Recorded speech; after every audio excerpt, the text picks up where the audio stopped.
Assalamualaikum warahmatullahi wabarakatuh. Di kesempatan kali ini, kelompok kami akan mempresentasikan tugas akhir pengendalian penyakit yang ditularkan oleh binatang dengan sistematik review, pencegahan, pengendalian, dan eradikasi demam berdarah tinju.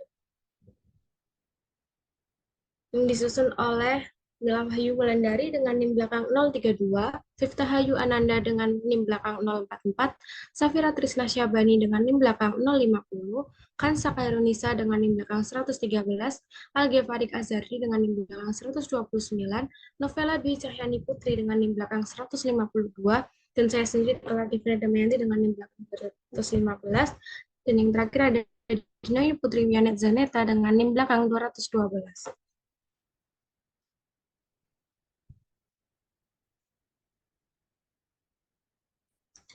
Pada bab 1 pendahuluan ada latar belakang. Penyakit demam berdarah dengue masih menjadi salah satu masalah kesehatan utama masyarakat Indonesia. Biasanya penyakit ini berasal dari nyamuk Aedes aegypti dan Aedes albopictus ini sering terjadi saat musim hujan. Penyakit ini dapat muncul setiap tahun dan menyerang seluruh kelompok umur. Hal ini dapat terjadi karena kesadaran masyarakat mengenai pemberantasan sarang nyamuk masih rendah. Oleh sebab itu, pemberian sosialisasi mengenai PSN, pemberantasan sarang nyamuk sangat diperlukan. Menurut data Kementerian Kesehatan menunjukkan ada 73.518 kasus DBD di Indonesia sepanjang tahun 2021. Jumlah kasus tersebut menurun sebanyak 32,12% dibandingkan pada tahun sebelumnya sebanyak 108.303 kasus. Dengan jumlah kasus tersebut, maka angka kesakitan kasus DBD dalam negeri sebanyak 27 per 100.000 penduduk, angkanya turun. Saat ini, posisi tertinggi kasus DBD ada di daerah Jawa Barat. Daerah tersebut memiliki curah hujan yang tinggi.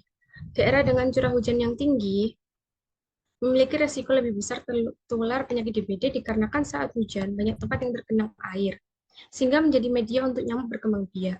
Cara yang paling efektif dalam pencegahan demam berdarah ini dengan melaksanakan pemberantasan sarang nyamuk. Hal ini dikarenakan PSN dilakukan dengan cara yang sederhana, efisien, serta lebih aman dari yang lainnya. Kurangnya informasi dalam pencegahan demam berdarah menyulitkan tenaga kesehatan dan kader menanggulangi penyakit demam berdarah. Berdasarkan latar belakang dan fenomena di atas, penulis ingin memaparkan terkait cara pencegahan, pengendalian, dan eradikasi demam berdarah. Rumusan masalahnya berdasarkan latar belakang di atas, maka rumusan masalah penelitian ini adalah bagaimana cara pencegahan, pengendalian, dan eradikasi pada penyakit demam berdarah dengue. Tujuannya untuk mengetahui cara pencegahan, pengendalian, dan eradikasi pada penyakit demam berdarah. Manfaat, hasil penulisan makalah ini dapat bermanfaat untuk penulis sebagai wadah menuangkan ilmu terkait penyakit demam berdarah dan pengendaliannya yang didapat dari mata kuliah pengendalian penyakit diakibatkan binatang.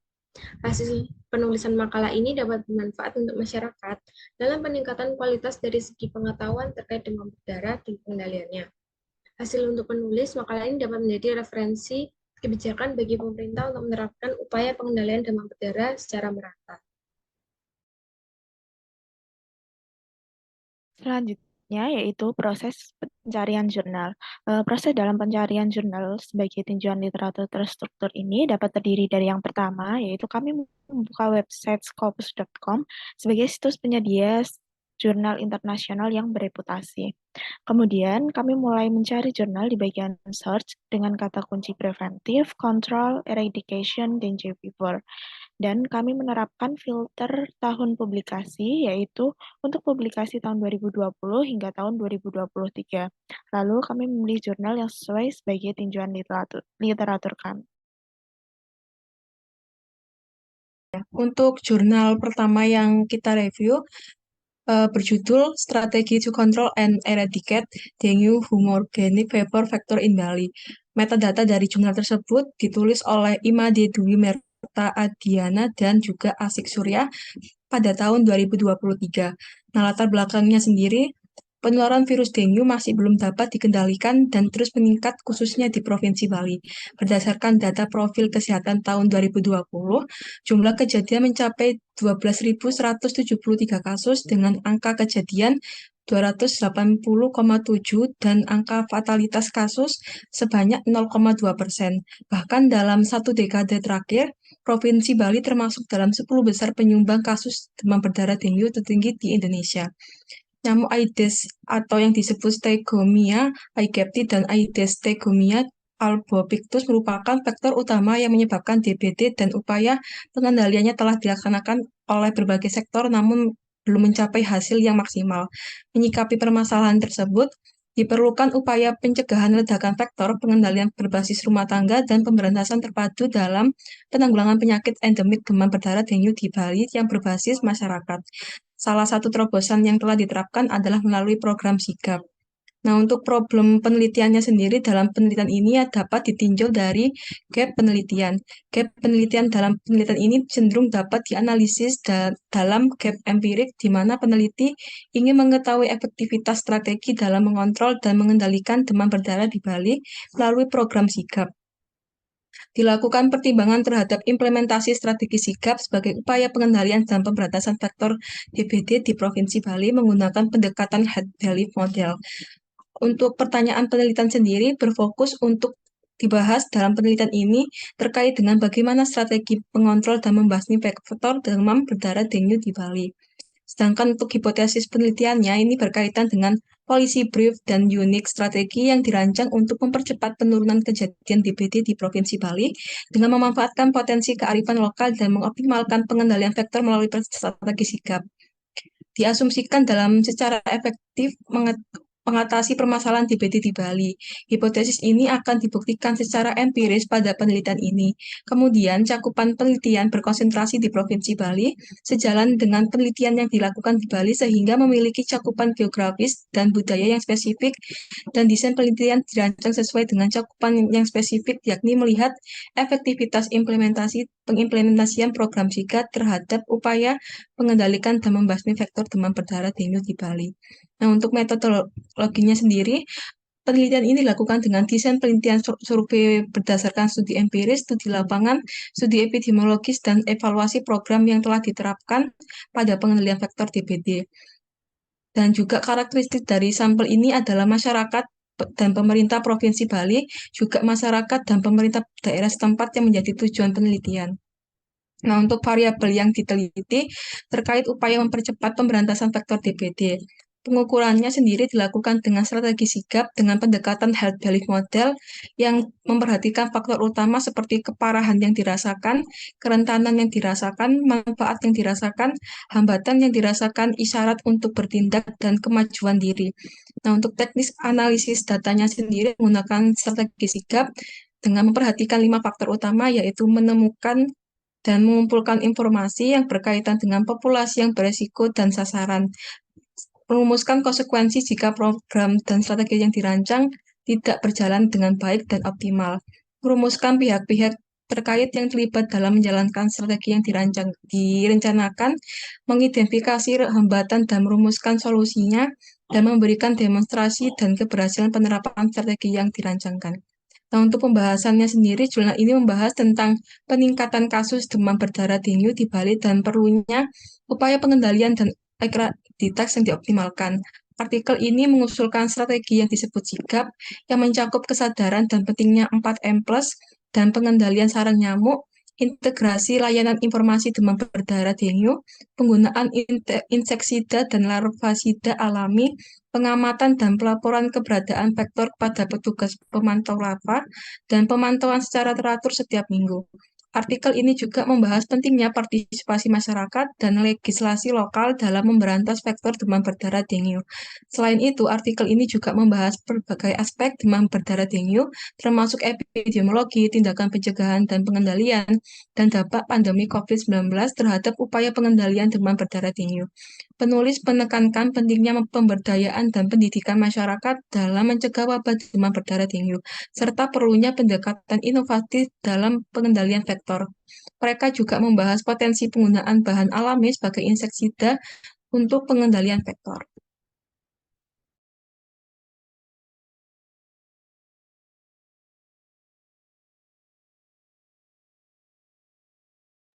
Baik, selanjutnya adalah jurnal kedua yang kami analisis. Jadi untuk jurnal kedua ini berjudul Knowledge, Attitudes, and Behavior of Larva Monitoring Interpreter or Geomantic Cadre as effort to prevent dengue cases. Dan untuk metadata dari jurnal kedua ini disusun oleh Citrowati dan kawan-kawan pada tahun 2022. Untuk latar belakangnya, jadi terkait dengan demam berdarah dengue ini masih tinggi kasusnya, terutama di Kota Palu. Dan dilihat dari problem penelitiannya, kita bisa menganalisis pada gap penelitian. Untuk gap penelitian pada penelitian ini, dia cenderung pada gap empirik, di mana dia lebih menonjolkan pada bukti-bukti empiris yang ada di lapangan. Dan pada jurnal ini telah disajikan untuk gap empiriknya dapat dilihat yakni melalui adanya intervensi pengetahuan kepada para kader Jumantik untuk bisa diketahui apakah intervensi pemberian pengetahuan itu bisa meningkatkan kemampuan para kader Jumantik dalam nantinya menangani atau memberikan upaya-upaya preventif dalam menghadapi kasus DBD. Kemudian untuk pertanyaan penelitiannya, yakni berfokus terkait dengan bagaimana cara untuk meningkatkan pengetahuan, sikap, dan perilaku dari para jumantik atau kader jumantik sebagai upaya dalam pencegahan kasus DBD.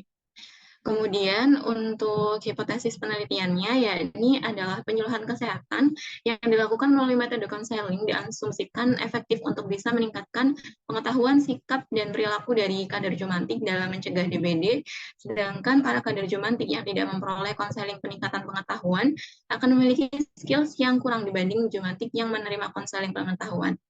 Kemudian untuk batasan atau cakupan dari penelitian ini, yakni penelitian ini dilakukan di Kota Palu, Provinsi Sulawesi Tengah, dan Kabupaten Pasangkayu, Provinsi Sulawesi Barat, sehingga di sini terlihat ada cakupan geografis dan juga budaya yang spesifik, serta desain penelitiannya juga dirancang sesuai dengan cakupan yang spesifik tersebut, yakni untuk melihat efektivitas pemberian edukasi kepada kader jumantik terhadap peningkatan pengetahuan dan kemampuan kader jumantik untuk mencegah DBD. Kemudian beralih pada metodologi, jadi desain penelitian ini adalah dengan rancangan one group pre and post test design. Jadi sebelum diberikan intervensi, para responden diberikan pre-test terlebih dahulu, kemudian hasil akhir akan diukur melalui post test. Untuk karakteristik dari sampelnya, merupakan jumantik di Kabupaten Pasangkayu, Sulawesi Barat, jumantik di Kota Palu, Sulawesi Tengah, untuk teknik pengambilan sampel dengan purposive sampling. Kemudian untuk perhitungan besar sampelnya dilakukan berdasarkan perhitungan besar sampel menurut Lemshow. Kemudian untuk variabel dari penelitian ini, untuk yang variabel karakteristiknya berupa data umur, jenis kelamin, pendidikan, dan juga pekerjaan, dan variabel-variabel yang diteliti, baik independen maupun dependennya, yakni ada pengetahuan, sikap, dan perilaku dalam mencegah dan mengendalikan demam berdarah dengue DBD, di mana perilaku dalam mencegah dan mengendalikan DBD ini dianggap sebagai variabel dependen dan upaya pemberian pengetahuan dianggap sebagai variabel independen. Untuk instrumen studinya, di sini difasilitasi melalui wawancara yang menggunakan seperangkat kuesioner yang telah divalidasi dan diuji sebelumnya. Kemudian untuk datanya dianalisis menggunakan SPSS 16 dengan uji T berpasangan. Kemudian masuk ke tahap pembahasan. Jadi jurnal ini membahas bagaimana analisis pengetahuan dan perilaku dari para kader jumantik sebelum dan setelah diberikan pendidikan kesehatan dalam upaya untuk mengurangi kasus DBD di Kota Palu tentunya. Hasil penelitian menunjukkan bahwa ternyata pendidikan kesehatan melalui metode konseling itu sangat efektif untuk meningkatkan kemampuan para kader dalam memberikan intervensi atau upaya-upaya pencegahan dari adanya kasus DBD. Kemudian studi ini juga menekankan pentingnya partisipasi masyarakat dalam implementasi 3M, yakni menguras tempat penampungan air, menutup tempat penampungan air, dan juga mengubur barang bekas untuk mencegah dan mengendalikan demam berdarah dengue. Dan di penelitian ini tidak terdapat inkonsistensi dalam penelitian baik secara teori maupun data. Penulis telah menyajikan data secara komprehensif, mudah dipahami, dan juga saling berkaitan antara pembahasan, hasil, dan kesimpulan. Dan penelitian ini menggunakan desain kuasi eksperimental dengan satu kelompok pretest dan post-test yang mungkin terdapat keterbatasan dalam mengontrol faktor-faktor yang mempengaruhi hasil penelitian. Kemudian penelitian ini dilakukan di 2 wilayah, di Kota Palu dan di Kota Pasangkayu. Penelitian ini melibatkan sebanyak 98 orang kader Jumantik, dan ukuran sampel ini mempengaruhi validitas dan reliabilitas, tapi pada di awal penelitian telah ditentukan jumlah sampel berdasarkan rumus yang sudah diteliti terlebih dahulu. Kemudian penelitian ini hanya mengevaluasi efektivitas pendidikan kesehatan dalam meningkatkan pengetahuan sikap dan perilaku dari Jumantik untuk mencegah DBD. Oke, mungkin bisa langsung lanjut ke jurnal 3.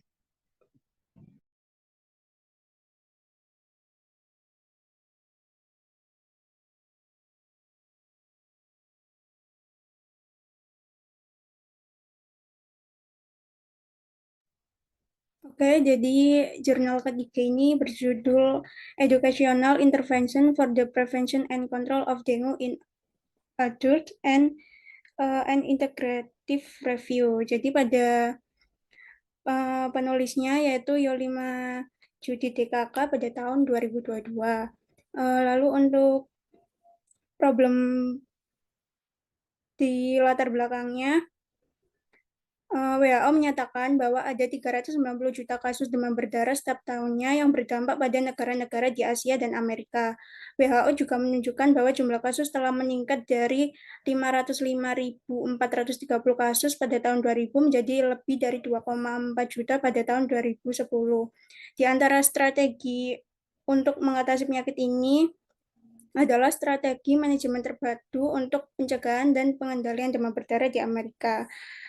Berdasarkan hal ini, penelitian dilakukan dengan tujuan menggabungkan produksi ilmiah dari studi tentang intervensi pendidikan untuk pencegahan dan pengendalian demam berdarah pada orang dewasa. Lalu, untuk problem penelitiannya, dalam penelitian kali ini cenderung dapat dianalisis pada GAP teoritis. Hal ini berkaitan dengan bagaimana penelitian ini melakukan studi literatur untuk meninjau dan mensintesis produksi ilmiah intervensi pendidikan untuk pencegahan dan pengendalian demam berdarah pada orang dewasa. Lalu pada pertanyaan penelitiannya, yaitu berfokus pada apakah studi intervensi demam berdarah dan strategi pendidikan efektif digunakan untuk meningkatkan pengetahuan, sikap, dan praktik dalam populasi untuk mencegah dan mengendalikan demam berdarah pada orang dewasa. Kemudian hipotesisnya, yaitu sejalan dengan penelitian ini diasumsikan pendidikan kesehatan dapat mendukung pemberdayaan penduduk untuk meningkatkan perilaku kesehatan. Di sisi lain, penggunaan alat elektronik juga dinilai sangat membantu untuk mengevaluasi efek intervensi. Kemudian pada cakupan penelitian dilakukan di wilayah Amerika sehingga memiliki cakupan geografis dan budaya yang spesifik, dan desain penelitian dirancang sesuai dengan cakupan yang spesifik, yakni untuk meninjau dan mensintesis produksi ilmiah intervensi pendidikan untuk pencegahan dan pengendalian demam berdarah pada orang dewasa. Kemudian pada desain penelitian, jenis penelitian adalah tinjauan literatur integratif yang mematuhi ekstensi Prisma dengan protokol terdaftar di InPlace. Pencarian dilakukan di Medline, Lilac, Web of Science, dan Embase tanpa tanggal mulai hingga 31 Maret 2021. Studi intervensi termasuk uji klinik acak, studi klaster, dan kuasi eksperimental. Outcome yang dievaluasi adalah pencegahan dan pengendalian DBD. Kemudian evaluasi kualitas metodologis dan tingkat bukti dari studi yang disertakan dilakukan.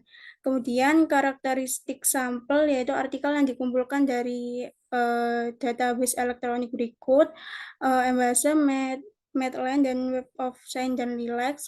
Kemudian variabel yang diteliti dan pengukurannya, karakteristik rentang usia dewasa, pendidikan kesehatan, standar perawatan, virus dengue, pencegahan dan pengendalian, kemudian penggunaan operator pencarian. Kemudian untuk teknik analisis datanya, metode analisis data menggunakan Prisma dengan studi intervensi termasuk randomized clinical trial, studi cluster, dan kuasi eksperimental.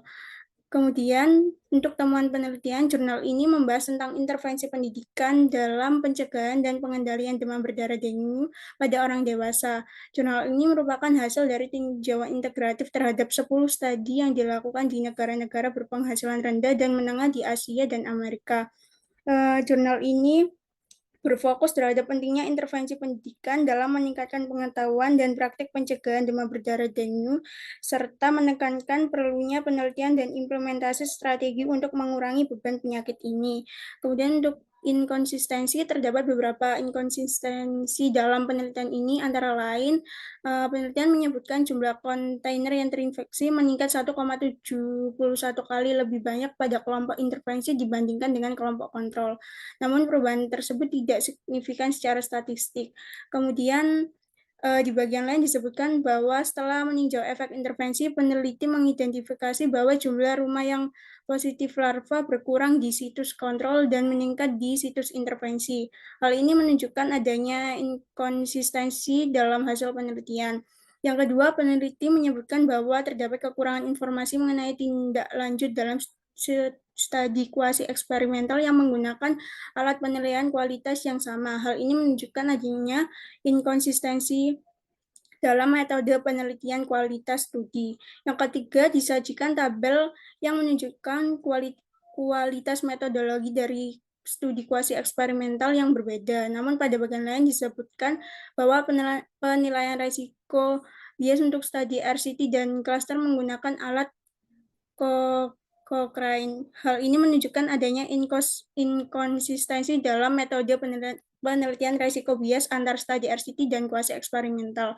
Kemudian yang keempat, peneliti menyebutkan bahwa protokol penelitian direkam di platform inflasi dengan kode tertentu, namun bagian yang sama tidak dijelaskan apakah protokol tersebut telah dipublikasi atau tidak. Kemudian pada limitasi, yang pertama tidak semua basis data yang relevan telah ditinjau sehingga informasi penting mungkin terlewatkan. Yang kedua, beberapa studi yang termasuk dalam tinjauan ini memiliki kualitas metodologi yang rendah seperti studi kuasi eksperimental yang tidak memiliki kelompok kontrol yang setara. Ketiga, beberapa studi yang termasuk dalam tinjauan ini dilakukan di negara-negara dengan tingkat pendapatan rendah dan menengah sehingga hasilnya mungkin tidak dapat diterapkan secara langsung pada populasi yang berbeda. Keempat, beberapa studi termasuk dalam tinjauan ini menggunakan metode yang berbeda-beda untuk mengukur hasil intervensi sehingga sulit untuk membandingkan hasil antar studi yang berbeda. Yang kelima, beberapa studi yang termasuk dalam tinjauan ini memiliki ukuran sampel yang kecil sehingga hasilnya mungkin tidak dapat dianggap representatif untuk populasi yang lebih besar. Dan yang terakhir, beberapa studi yang termasuk dalam tinjauan ini tidak memberikan informasi yang cukup mengenai tindak lanjut setelah intervensi sehingga sulit untuk mengevaluasi efektivitas jangka panjang dari intervensi tersebut. Bisa dilanjutkan di jurnal selanjutnya.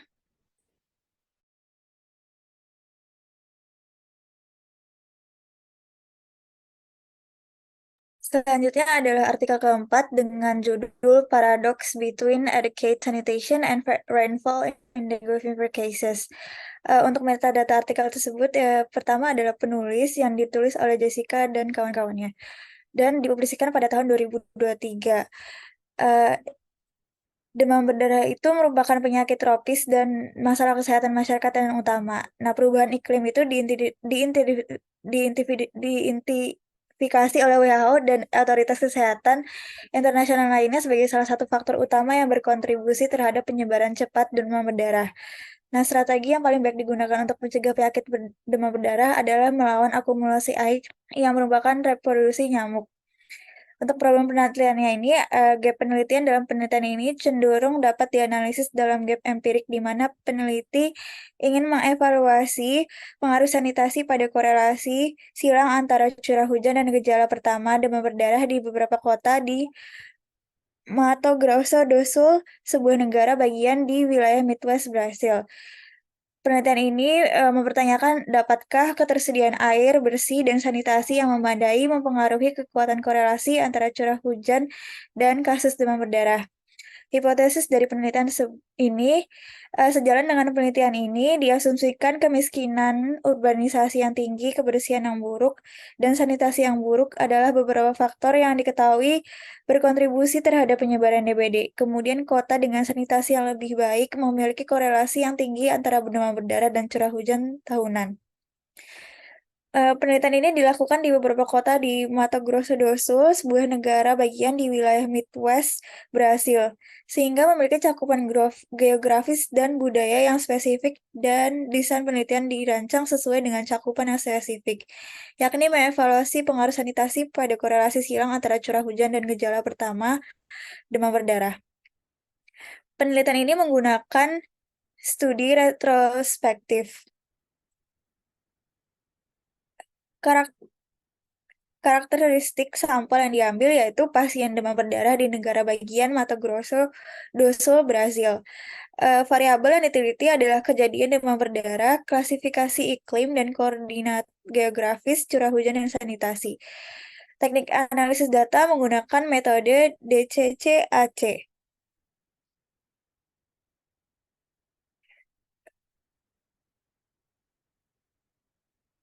Untuk pembahasannya, temuan penelitian ini, jurnal ini membahas hubungan antara sanitasi yang memadai, curah hujan, dan kasus demam berdarah dengue di 12 kota di Mato Grosso do Sul, Brasil. Penelitian ini menemukan hubungan paradoks antara sanitasi yang memadai dan kasus demam berdarah dengue, di mana korelasi silang antara curah hujan dan demam berdarah dengue meningkat ketika tindakan perbaikan sanitasi air dilakukan di kota. Penelitian ini menyeluruti pentingnya mempertimbangkan jangka waktu dan siklus waktu yang optimal untuk korelasi antara curah hujan dan penyakit demam berdarah dengue. Selain itu, jurnal ini membahas berbagai studi tentang korelasi antara variabel iklim dan kejadian demam berdarah dengue, serta pentingnya memahami dampak perubahan iklim pada penyebaran penyakit yang ditularkan oleh nyamuk dan perlunya tindakan berkelanjutan untuk mengurangi wabah. Pada penelitian ini tidak ada inkonsistensi yang jelas dalam penelitian. Namun, beberapa aspek yang perlu diperhatikan adalah bahwa penelitian ini hanya dilakukan di wilayah tertentu di Brasil dan hanya mempertimbangkan faktor curah hujan dan penyakit demam berdarah dengue. Selain itu, penelitian ini hanya menggunakan data dari tahun 2013 hingga 2020, sehingga tidak dapat memberikan gambaran yang lengkap tentang hubungan antara curah hujan dan demam berdarah dengue dalam jangka waktu yang lebih lama. Oleh karena itu, penelitian lebih lanjut dapat dilakukan untuk memperluas cakupan geografis dan waktu, serta mempertimbangkan faktor-faktor lain yang dapat mempengaruhi penyebaran penyakit ini. Limitasi dalam penelitian ini yaitu beberapa hal yang dapat menjadi keterbatasan ini adalah jumlah sampel yang terbatas, keterbatasan data yang tersedia, atau keterbatasan metode analisis yang digunakan. Bisa dilanjut untuk artikel selanjutnya. Oke, baik. Untuk artikel kelima nih, yakni berjudul Dengue Hemorrhagic Fever, a Systematic Literature Review of Current Perspective on Pathogenesis and Prevention and Control. Untuk metadatanya sendiri, yang pertama untuk penulis yakni Wen Huang dan kawan-kawan yang ditulis pada tahun 2020.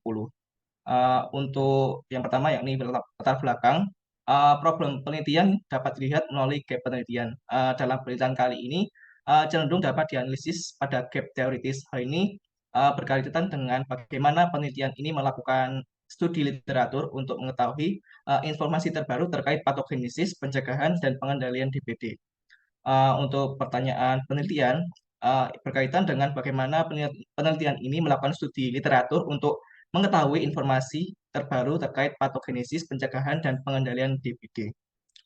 Untuk hipotesis penelitian sendiri, sejalan dengan penelitian ini diasumsikan penutu penting untuk pencegahan dan kontrol dengue, yaitu diagnosis yang cepat, perawatan, serta pengawasan kasus, dan faktor yang aktif dan berkelanjutan. Selain itu, peningkatan yang bergantung pada antibodi, disregulasi sitokin, dan variasi profil lipid diduga dapat berkorelasi dengan kejadian DBD. Untuk cakupan penelitian, penelitian ini dilakukan di wilayah Asia dan Amerika, sehingga memiliki cakupan geografis dan budaya yang spesifik, dan desain penelitian dirancang sesuai dengan cakupan yang spesifik, yakni melakukan tinjauan pustaka untuk menganalisis DBD dan perspektif terkini untuk pencegahan dan pengendalian BD-BD. Untuk metodologi, yang pertama, desain penelitian yakni menggunakan pedoman PRISMA, yakni Preferred Reporting Item for Systematic Review and Metadata. meta-analysis untuk melakukan tinjauan literatur sistemik. Untuk karakteristik sampel digunakan database dari PubMed, Web of Science, dan Google Scholar yang mencakup tanggal publikasi dari 1987 hingga 2019. Referensi terpilih berasal dari yang tadi telah disebutkan.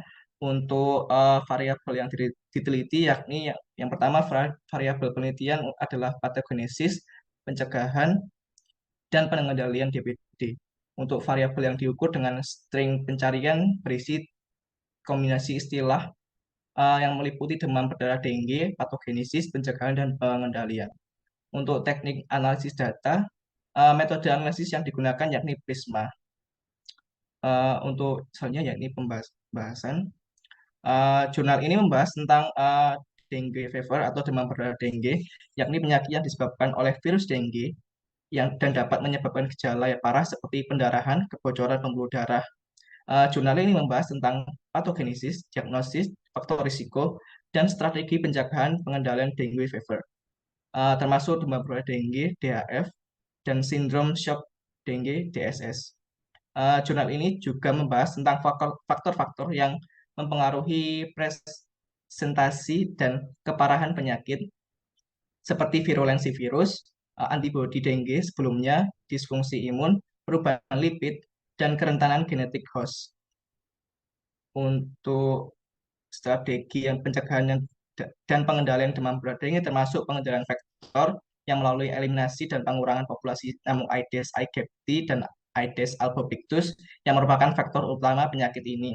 Untuk strategi meliputi insektisida, penghapusan tempat berkembang biak nyamuk, dan penggunaan teknologi terbaru seperti nyamuk transgenik dan penelitian insektisida steril.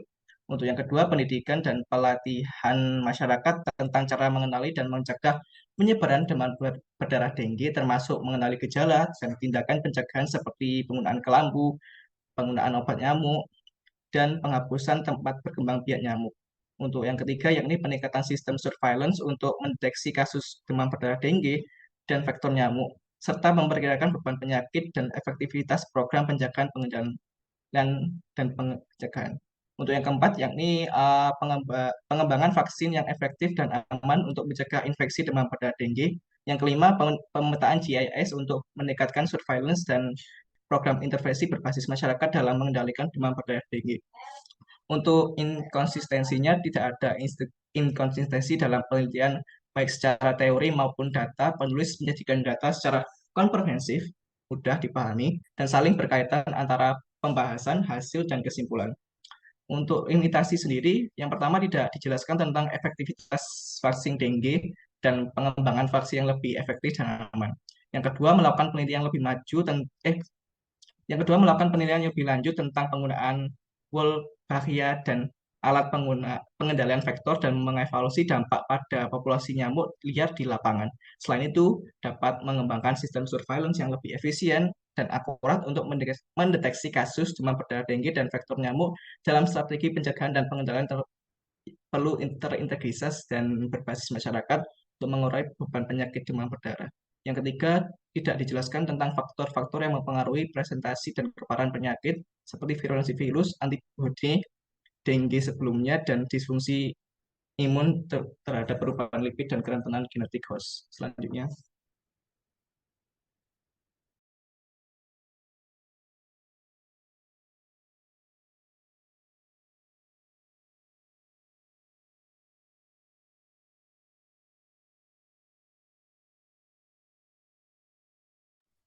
Selanjutnya yaitu penutup. Jadi kesimpulannya demam berdarah dengue atau DBD bisa terjadi akibat sanitasi yang buruk dan curah hujan yang tinggi.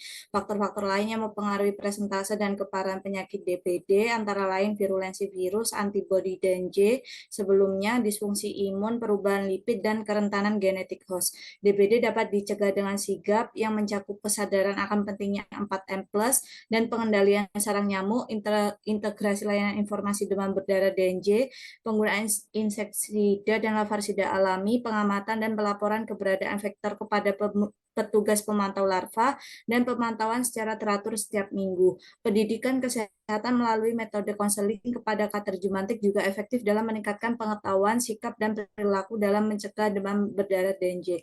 Sarannya yaitu pencegahan, pengendalian, dan eradikasi pada masalah demam berdarah DNJ DBD hendaknya terus dijaga keberlanjutannya, terutama program sigap, Jumantik, dan pendidikan kesehatan pada wilayah yang menjadi endemis demam berdarah DNJ. Dengan program pencegahan, pengendalian, dan eradikasi yang sustainable, diharapkan kasus demam berdarah DNJ dapat ditekan secara signifikan.